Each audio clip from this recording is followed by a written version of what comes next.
जी viewers, अस्सलाम वालेकुम। एक नई वीडियो के साथ एक और इम्पॉर्टेंट टॉपिक के साथ आज हम आपकी खिदमत में हाज़िर हैं। आज की हमारी जो वीडियो है वो है रेंटल इनकम के ऊपर।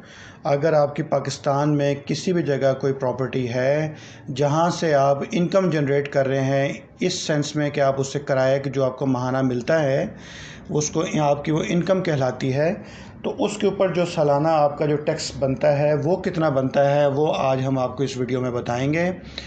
फाइनेंस एक्ट 2019 से पहले जो रेंटल इनकम थी इसकी 5 ब्रैकेट्स के अंदर इसको डिफ़ाइन जो है ना किया गया था, लेकिन फाइनेंस एक्ट 2019 के बाद इसमें 3 नई ब्रैकेट्स को इंट्रोड्यूस करवा दिया गया था। अब ये 5 से बढ़कर ये 8 ब्रैकेट्स जो ये टोटल हो चुकी हैं। इस वक्त जो आपको स्क्रीन पर नज़र भी आ रही होंगी, आप इसको देख भी रहे होंगे। ये वो शेड्यूल है जिसके मुताबिक आपको जितनी आपकी इनकम है रेंटल इनकम, उसके मुताबिक जो आपके ऊपर टैक्स बनता है उसको कैलकुलेट करके आपको बताया गया है। तो सबसे पहले हम इसको देख लेते हैं कि इसमें कितनी इनकम के ऊपर टैक्स एग्जेम्प्ट है और कितनी इनकम के ऊपर आपके ऊपर टैक्स बनता है। तो जैसा कि आप देख रहे हैं, इसमें सीरियल नंबर 1 है। इसमें बता रहे हैं where gross rent does not exceed ₹200,000।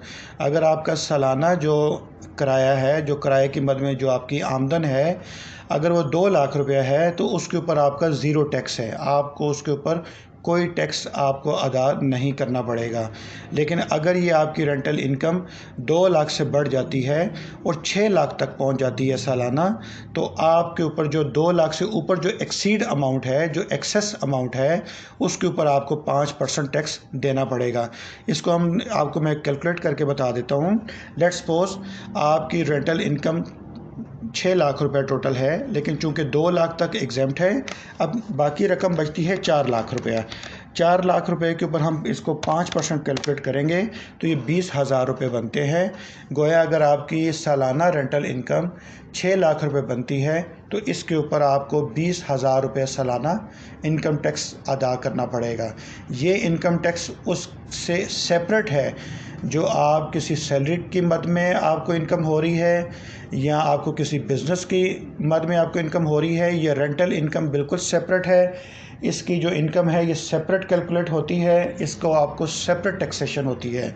अगर आप इंडिविजुअल सतह पे आप मालिक हैं तो यह उस पर भी लागू होगा, और अगर आप एओपी के अंडर आपकी कोई प्रॉपर्टी है और आप उसमें जॉइंट ओनरशिप में है और आपको इतना अगर रेंटल इनकम की मद में इतना शेयर मिल रहा है तो उस सूरत में भी आपको ये टैक्स अदा करना पड़ेगा। ब्रैकेट नंबर 3 हम देख लेते हैं। ब्रैकेट नंबर 3 हमको बताती है कि अगर आपकी रेंटल इनकम 6 लाख से बढ़ जाती है लेकिन 10 लाख से ज़ायद नहीं है तो तब आपको कितना टैक्स देना पड़ेगा। तो उस सूरत में हमें 20,000 जो मैंने आपको ब्रैकेट 2 में बताया था, 6 लाख तक 20,000 आपको एक देना पड़ेगा, और इससे जो एक्सेस ऊपर अमाउंट होगी जो अप टू 1 मिलियन तक बनती है तो उसके ऊपर आपको 10% एक्स्ट्रा जो है वो कैलकुलेट करके इसमें करना पड़ेगा। तो इसको हम थोड़ा सा इसको समझ लेते हैं। लेट्स सपोज आपकी जो 6 लाख तक जो इनकम है रेंटल, वो मैंने आपको बताई कि वो 20,000 रुपये बनते हैं। अब ऊपर वाले जो 4 लाख रुपये 10 लाख रुपये अगर बनती है तो ऊपर जो 4 लाख रुपये है उसके ऊपर आपने 10% कैलकुलेट करनी है। तो 4 लाख रुपए का जो 10% है वो बनता है 40,000 रुपया। तो गोया 20,000 रुपये एक और 40,000 रुपये एक, टोटल 60,000 रुपया आपके ऊपर टैक्स बन जाएगा अगर आपकी सालाना जो रेंटल इनकम है वो 10 लाख रुपये है। अब हम चलते हैं ब्रैकेट 4 की तरफ। ब्रैकेट 4 में जो हमें स्लैब बताया गया है वो ये है कि अगर आपकी जो रेंटल इनकम है वो 10 लाख रुपए से बढ़ती है लेकिन 20 लाख रुपए से एक्सीड नहीं करती, तो उस सूरत में 60,000 आपने एक देना है, जो मैंने पहले आपको बताया 1 मिलियन के ऊपर बनता है। और 1 मिलियन से एक्सीड जो अमाउंट होगी, जो अप टू 2 मिलियन तक जो बनती है, उसके ऊपर आपको 15% टैक्स देना पड़ेगा।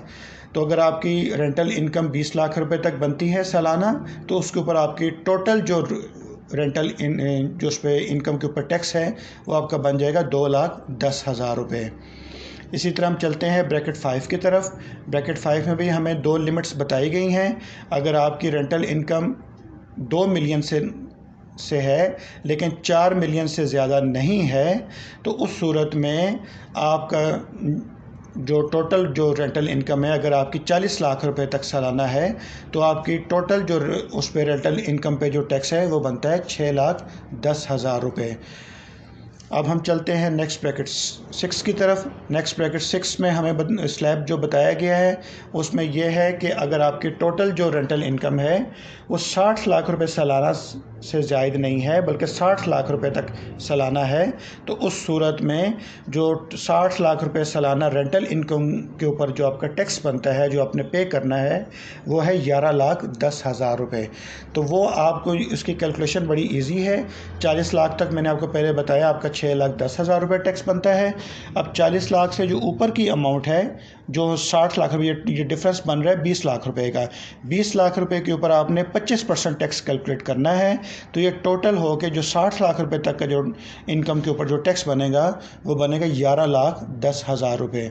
अब चलते हैं हम इसमें नेक्स्ट ब्रैकेट की तरफ, जो सेकंड लास्ट है, ब्रैकेट 7 है।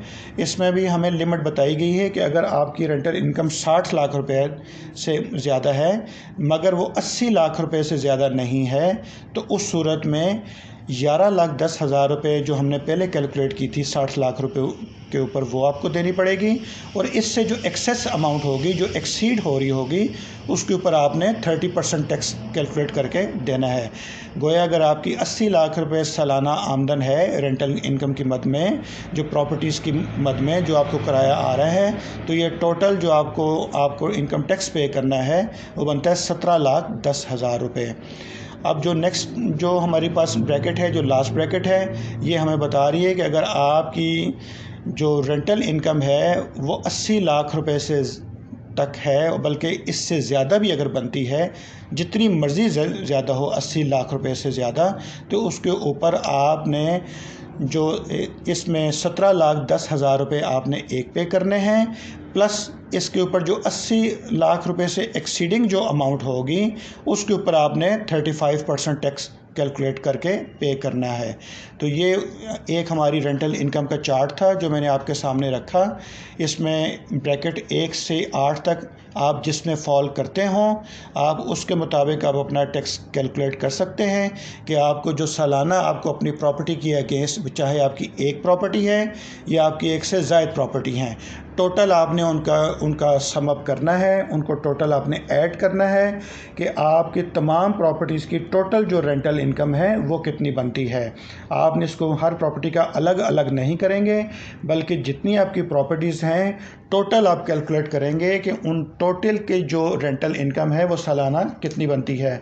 लेट्स सपोज अगर आपको शॉप से रेंट आ रहा है 2 लाख रुपए और एक आपने मकान लगाया हुआ है, उसका भी आपको सालाना 2 लाख रुपए रेंट आ रहा है, तो आपने इसकी कैलकुलेशन इस तरह नहीं होगी कि आप ये समझें कि 2 लाख रुपया तो मुझे दुकान से आ गया तो वो 2 लाख रुपए एग्जम्प्ट है ब्रैकेट 1 के तहत, और 2 लाख मकान की मद में आ गया तो वो मुझे एग्जम्प्ट है, बल्कि ये आपने 2 और 2 4 लाख रुपए जो आपके बनेंगे इसके ऊपर आपने टैक्स कैलकुलेट करना है। और वो इस तरह से होगा कि 2 लाख रुपए तक की आपको एग्जम्पशन मिलेगी, जबकि जो एक्सीडिंग जो अमाउंट है 200,000 2 लाख रुपीज़, उसके ऊपर आपने 5% टैक्स कैलकुलेट करके देना है, जो आपका 10,000 रुपये बन जाएगा। इस तरह आपकी जितनी भी प्रॉपर्टीज़ हैं पाकिस्तान में, आपकी वो कमर्शियल प्रॉपर्टीज़ हैं या आपकी रेजिडेंशियल प्रॉपर्टीज़ हैं, आपका छोटा सा कोई फ्लैट है, आपकी छोटी सी कोई आपने बैठक लगाई हुई है, आपने छोटा सा कोई हट लगाया हुआ है, कोई आपका गोदाम है, कोई आपका हॉल है, आपने तमाम का उसकी कैलकुलेट करके उसके आपने इस लिहाज से अपना इनकम टैक्स कैलकुलेट करना है। तो ये थी नाज़रीन हमारी रेंटल इनकम के ऊपर जो आपने कमिंग अब जो रिटर्न्स फाइल करनी है 2020 की टैक्स ईयर की, उसके मुताबिक मैंने आपको बताया है। इस लिहाज से आप घर बैठे रेंटल इनकम के ऊपर आप अपना टैक्स कैलकुलेट कर सकते हैं कि इस साल जो आपको 30 जून तक जितना रेंट आपको मिला है उसके ऊपर आपने आने वाले अगस्त सितंबर में, जब भी 30 सितंबर तक नॉर्मली टाइम होता है रिटर्न फाइल करने का, कि आपने जब अपनी रिटर्न फाइल करनी है और अगर आप सिर्फ रेंटल इनकम जनरेट कर रहे हैं, आप किसी किस्म की कोई सैलरीड इनकम आपकी नहीं आ रही, कोई बिज़नेस इनकम आपकी जनरेट नहीं हो रही, सिर्फ रेंटल इनकम आपकी अगर आ रही है, तो उस सूरत में आपने टोटल रेंटल इनकम को काउंट करके उसके ऊपर इस ब्रैकेट के मुताबिक जिसमें आप फॉल करते हैं उसके मुताबिक आप अपना टैक्स कैलकुलेट करेंगे। उसकी इनवॉइस बनाएंगे। अगर आप ख़ुद बना सकते हो तो बना सकते हैं, वरना आप किसी भी नेशनल बैंक की ब्रांच से जाके वहाँ पे FBR का नुमाइंदा बैठा होता है, आप उससे अपनी जो है उसमें इनवॉइस बनाएंगे, चालान बनाएंगे, उसके मुताबिक आप अपना टैक्स पे करके तो आप इस तरह अपनी रिटर्न को फाइल करेंगे। तो उम्मीद है आपको ये रेंटल इनकम के ऊपर जो आज का हमारी वीडियो थी वो आपको समझ आई होगी। किसी किस्म की अगर आपको कोई चीज़ ना समझ आई हो तो हम आपके लिए हाज़िर हैं। आप कमेंट सेक्शन में हमसे अपना कोई सवाल जो है कर सकते हैं। हमारी ये वीडियो अगर आपको पसंद आई हो तो लाइक करना ना भूलें और हमारे चैनल को भी ज़रूर सब्सक्राइब कीजिए, ताकि टैक्स मैटर्स के ऊपर जो हमारी कमिंग आने वाली वीडियोज़ हैं उससे आप हर लम्हा आगाह रह सकें। Thank you very much.